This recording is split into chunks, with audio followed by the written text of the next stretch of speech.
reka twongere tubahe ikaze bakunzi ba Kigali News.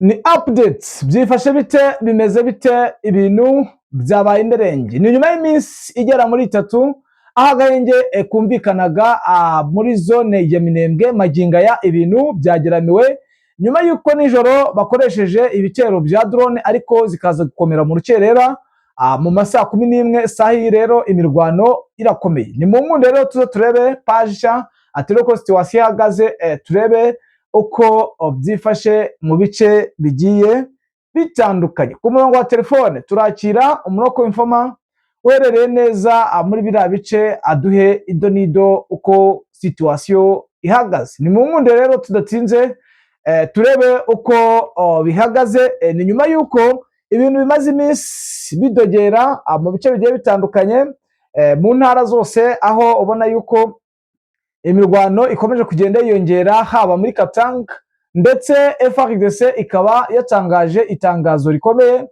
ryo kuba bari kuvuga ko ino mitwe iri za Katanga ifite ayihura na AFC M23. Byifashe bite nibiryo kumenya muri aka kanya. Rero ni munyemerere twanzikire kubiri kubera muri Minembwe.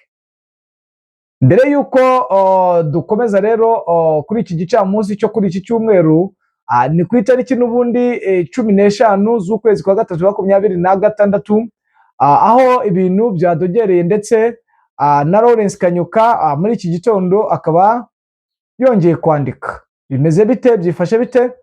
Nimungunde tuze turebe uko situation ihagaze. Reka reko tubanze tubashimire tubifuriza amahoro y'Imana mwe mwese mo kubana natwe. Namwe kandi nta kindi musabwa uretse kora subscribe, ubundi ibintu bikajya mu buryo ukajya umenya uko byifashe. Nge ndi Damien Umugisha, turi kumwe na Bwana Bizima. Bwana Bizima, wiriwe neza? Wiriwe neza. Igicamunsi cyiza. Yes, biravugwa kandi biremezwa ko FARDC yongeye kubura imirwano bidasubirwaho nyuma yuko itebye ibitero bya drone mu masaha y'ijoro ndetse no muri urukerera rwo kuri uyu munsi. Byifashe bite sayingi kuri iki gicamunsi cyo kuri iki cyumweru? Yego niko bimeze, ni igitero ubona ko byabaye hari agahenge cyane bijyanye n'iminsi itambutse, hasa n'ahari nk'umutuzo muri iki gice cya Minembwe, ariko ni ikintu kimenyerewe yuko FARDC iyo imaze igihe icecetse muri buriya buryo iba iri gutegura operation, kandi ubona ko ari operation ziza zirimo imbaraga ku buryo bukomeye. Ni igitero cyagabwe mu rukerera cyane mu masaha ya nijoro, ndetse ya masaha abantu basanzwe baba batarabyuka, kuko cyari igitero ubona ko bakigabye nko mu buryo butunguranye bijyanye n'agahenge kari kamaze iminsi ari abantu birara bari kugira ngo nta kibazo gihari, ariko mu gace gahora nk'imirwano ya 23 irwaneho urumva hari nta kuryama kuhaba. Bagabye ibitero babimenya bakihaguruka mu birindiro byabo aho bari kuko mu masaha y'ijoro cyane mu gice cya Minembwe nk'abamaze kuhamenyera, 23 igikoresha icyo bita opinyi ndende cyane ku buryo kuva ku birindiro byabo ugeraho amahopa ari haba ari mu birometero nka 3 cyangwa 4. Rero nibwo babashije gutanga amakuru ajyanye n'uko operation zisa n'izitangiye, yuko coalition isa naho ihagurutse mu birindiro byayo ije kugaba igitero mu bice birimo M23 ndetse na twirwaneho.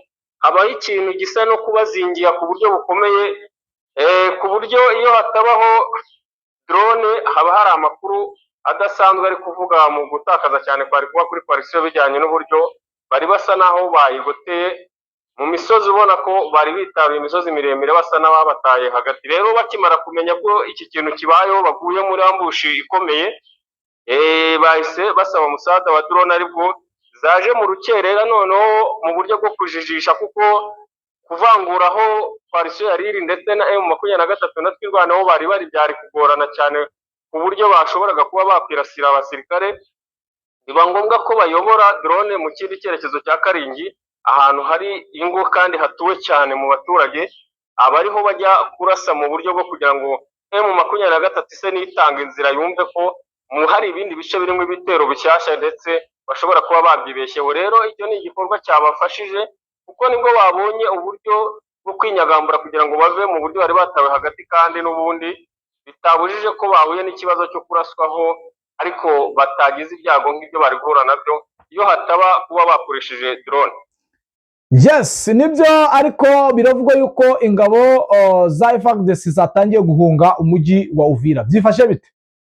Niko bimeze, baravuga ko biri kuva ku mabwiriza yo hejuru mu buyobozi bwa FARDC kuri bano bagaba b'ingabo ku rwego rw'igihugu, aribo batanze amabwiriza y'uko baratangira gusa naho basubira ibirometero byinshi berekeza Baraka, bava muri turiya duce bamaze iminsi basa naho barimo twegereye Uvira. Ariko ukibaza impamvu yo gutakaza muri ubwo buryo kandi nta muntu uri kubasakuriza, yenda muri iyi miryango mpuzamahanga cyangwa se kuba babashinja ko batubahirije ya masezerano y'agahenge cyane ku buryo ubona ko aribyo byabateye ubwoba.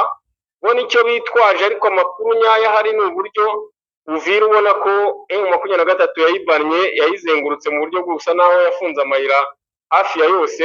Rero bakabona ko bifunze nabo ubwabo, akaba aricyo kibazo bafite yuko habaye operasiyo yo kuba bagaye ibitero muri Uvira mu buryo bwo kwigarurira Uvira, ashobora kubaho gutakaza cyane kuri FARDC ndetse hagwa ingabo nyinshi, kuko zone irimo abasirikare benshi ba coalition kandi ubona ko inzira ibasohora nta handi isigariye ari mu Burundi. Rero byateza ikibazo gikomeye, ariyo mpamvu sapoti zabo zasa n'iziherera mu gice cya Baraka ku buryo imirwano yose yagize ariho isa n'iturutse ariko batafungiyemo hari hagati muri uru rwego barimo. Rero ni ikintu cyatangiye ariko ubona ko bakirimo, kuko ni ibikorwa bikorwa nijoro ntabwo ku manywa bajya babikora.